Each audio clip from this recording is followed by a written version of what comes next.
సోమవారం అర్ధరాత్రి దాటిన తర్వాత అంటే తెల్లవారితే మంగళవారం అనగా గద్వాల పట్టణంలోని జమలమ్మ దేవస్థానంలో హిందూ భక్తుల కార్యక్రమంకి హాజరవడానికి అంతకు 15 కిలోమీటర్ల దూరంలో ఒక మందిరంలో నిద్ర బస చేసినటువంటి శంకర్ స్వామీజీ గారిని అక్రమంగా అర్ధరాత్రి దాటిన తర్వాత ఒక 10 మంది గుర్తు తెలియని వ్యక్తులని నేను ఎందుకు అంటున్నా అంటే ఆ రోజు ఆయన లిఫ్ట్ చేసేటప్పుడు వారు గుర్తు తెలియని వ్యక్తులే, వారు ఎవరైనా కావచ్చు, యూనిఫామ్ వేసుకొని కూడా వేరే వాళ్ళు కావచ్చు.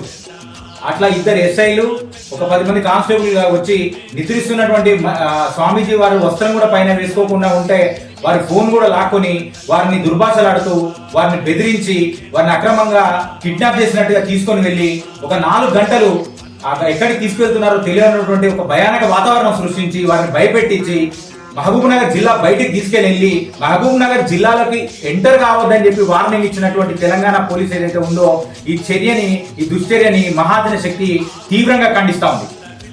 శంకర్ స్వామీజీ మీద మీకేమైనా అభ్యంతరం ఉంటే, మీది నిజమైతే, మీ సైడు ఏదైనా వాదన ఉంటే మీరు లిఖితపూర్వకంగా రావాల్సి ఉండే, తెల్లవారుజామున రావాల్సి ఉండే, పొద్దున పూట అందరు ఉంటున్నప్పుడు రావాల్సి ఉండే.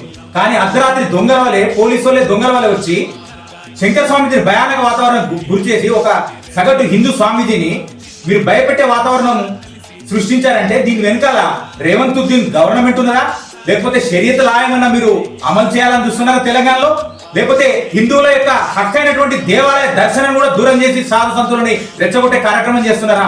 మీ దగ్గర లిఖితపూర్వకమైన ఆర్డర్ ఉన్నదా?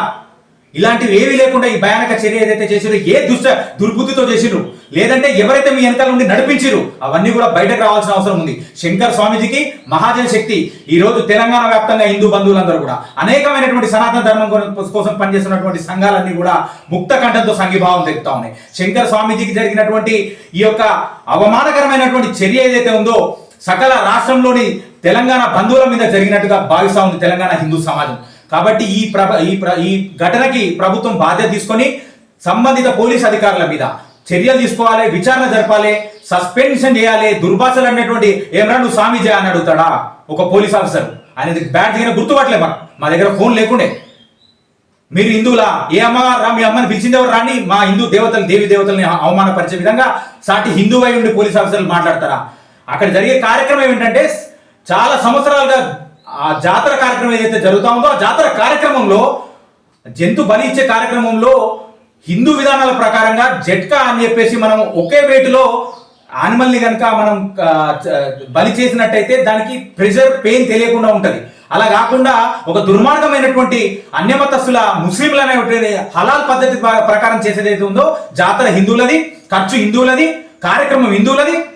ముస్లింలు చేయకూడదు, హలాల్ పద్ధతిలో అసలు జీవిని హింసించకూడదు, దాని ప్రాణం పోతే ఒకటే క్షణంలో పోవాలా, లేకుంటే గిలగిలా కొట్టుకొని పోయి దానిలో అడ్రినలిన్ రెస్పాండ్ అయ్యి కార్టిసోల్ ఉత్పత్తి అయ్యి ఆ కార్టిసోల్ కణజాలకి వెళ్ళి ఆ కార్టిసోల్ని తిన్నటువంటి విషపు ఆహారం జనాలు తిని ఆ జనాలు మదమెక్కి కొట్టుకొని పోయేటువంటి సంస్కృతి మీది, మనది కాదు. కాబట్టి దాని నుంచి దూరంగా ఉండాలని చెప్పేసి హిందువులను జాగృతపరిచినటువంటి శంకర్ స్వామీజీ వారు వచ్చి దాన్ని ప్రారంభించాలని మన హిందూ సగటు రజక సోదరులు, హిందువుల మంగళ సోదరులు ఎవరైతే ఈ కార్యక్రమాన్ని నిర్వహించుకొని హలాల్ చేయాలో, జట్కా పద్ధతిలో బలి ఇవ్వాలో వాళ్ళు చైతన్యమే వాళ్ళ ప్రోగ్రామ్ స్వీకరించి స్వామీజీని పిలుచుకొని వస్తే, స్వామీజీ వస్తే ఎక్కడ వీళ్ళు ముస్లింలు అక్కడికి ఎంటర్ కాకుండా దాంట్లో డబ్బులు సంపాదించుకోకుండా పోతామని చెప్పేసి వాళ్ళు రాజకీయపరమైన కుట్ర చేస్తే రేవంత్ సర్కార్ దీనికి షరియతులను అమలు చేయడానికి హెల్ప్ చేస్తూ దానికి స్వామీజీని భయంకరంగా భయపెట్టించి ఎలగొట్టే ప్రయత్నం చేస్తే భయపడేవాడా శంకర్ స్వామీజీ అనువంశికంగా అమ్మవారి పూజ చేస్తున్నటువంటి శంకర్ స్వామీజీ అవసరమైతే అపర కాళికా శక్తితోటి తిరిగి గద్వాల పట్టణాన్ని చేరుకుంటారు. మీరందరూ చూస్తారు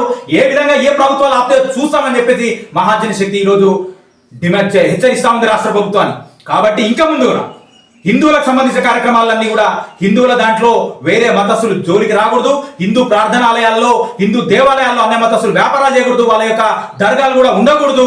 హిందువులకు సంబంధించిన కార్యక్రమాలను కనుక ప్రభుత్వం రక్షణ కల్పించకుండా ఇట్లా విపరీత చర్యలకు దిగబడితే మాత్రం తన గోతిని తానే తవ్వుకున్నట్టు అవుతుందని చెప్పి రాష్ట్ర ప్రభుత్వాన్ని హెచ్చరిక చేస్తా ఉన్నాం. ఇప్పుడు ప్రభుత్వానికి ఒకటే చెప్తా ఉన్నాం, ఇదే హిందూ స్వామి ఇదే శంకర్ స్వామీజీని అదే జమలమడు దేవస్థానానికి మర్యాదపూర్వకంగా అదే పోలీస్ ఆఫీసర్లతో తీసుకుపోతారా, లేకపోతే ఆ పోలీస్ ఆఫీసర్లు వాళ్ళ జాబుల నుంచి తొలగించే వరకు మేము చట్టపరంగా, సామాజిక పరంగా, సాంఘిక పరంగా హిందూ బంధువులందరూ కూడా ఏకమై పోరాడతామని చెప్పి మహాజన శక్తి హెచ్చరిస్తాం. జై మహాజన శక్తికి జై.